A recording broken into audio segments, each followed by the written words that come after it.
وفي يوم 2 فبراير عام 1802 إعادة تعيين السيد عمر مكرم نقيبا للأشراف بعد جلاء الحملة الفرنسية عن مصر. حدث ذلك بعد ثورة القاهرة الثانية، حيث كان عمر مكرم من زعماء تلك الثورة التي قامت ضد الفرنسيين.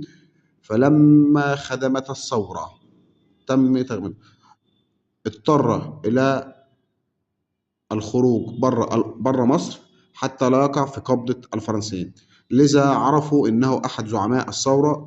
قاموا بمصادرة أملاكه بعد أفلت من أيديهم. ظل عمر مكرم خارج البلاد حتى نحرت الحملة الفرنسية عن مصر سنة 1801، وبرحيل الحملة عاد إلى مصر وإلى منصبه نقيب الأشراف حتى تعرض للنفي مرة أخرى. وبعد وصول محمد علي باشا لسدة الحكم، قام يقال إنه تم التخلص منه ومن شعبيته، يقال، ولكن والله أعلم. رحم الله كل من خدم تراب هذا الوطن.